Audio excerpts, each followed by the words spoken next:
Hello everyone, welcome to Sitakunda.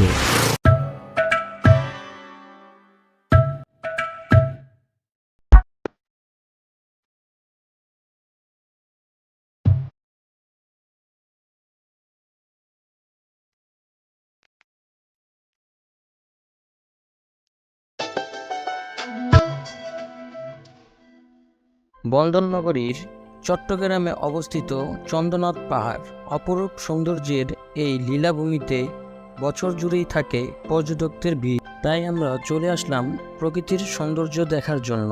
আমরা বের হয়ে পড়ি সীতাকুণ্ডের উদ্দেশ্যে। জনপ্রতি টিকিটের মূল্য ছিল 120 টাকা। 7 থেকে 8 ঘন্টা জার্নি করার পর সীতাকুণ্ড স্টেশনে সকাল 7টার সময় নামি।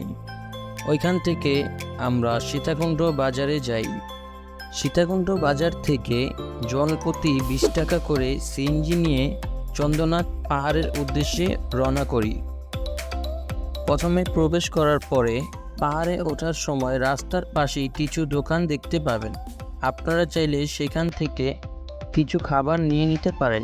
পাহাড়ে কিছুটা ওঠার পরেই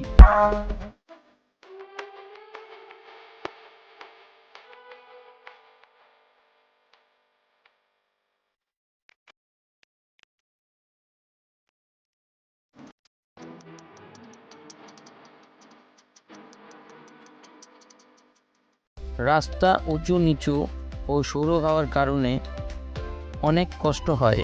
যাই হোক, একটু কষ্ট করে পাহাড়ের উপরে ওঠাটাই হলো সার্থক। ফাইনালি 1.5 ঘন্টা হাঁটার পরে চন্দ্রনাথ পাহাড়ে ওঠার প্রাকৃতির অপরূপ সৌন্দর্য দেখে চোখ জুড়িয়ে গেল। আর পাহাড়ে উঠতে আমাদের 1.5 ঘন্টা সময় লাগে।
আর প্রাকৃতিক সৌন্দর্য দেখে আবারও আমরা পাহাড় থেকে নেমে চলে আসলাম সীতাকুণ্ড বাজারে। সীতাকুণ্ড বাজার থেকে আমরা রওনা করি সীতাকুণ্ড ইকো পার্কের উদ্দেশ্যে। ওইখানে 2টি ঝর্ণা, একটি সুপ্তধারা ঝর্ণা, আরেকটি সহস্রধারা ঝর্ণা। ইকো পার্কে প্রবেশ করতে হলে আপনাকে টিকিট কাটতে হবে। প্রতি টিকিটের মূল্য 30 টাকা। ওইখান থেকে আসা যাওয়ার সিএনজি নেই 600 টাকা দিয়ে। প্রথমে আমরা সহস্রধারা ঝর্ণায় যাই। আর সহস্রধারা ঝর্ণা দেখতে হলে 480টা সিঁড়ি পার হয়ে নিচে নামতে হবে।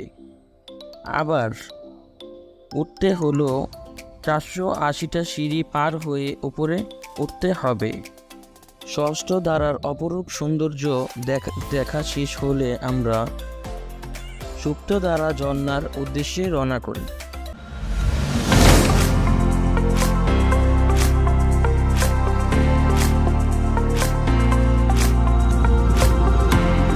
সুপ্তধারা ঝর্ণার প্রাকৃতিক অপরূপ সৌন্দর্য দেখে আমি মুগ্ধ হয়ে যাই।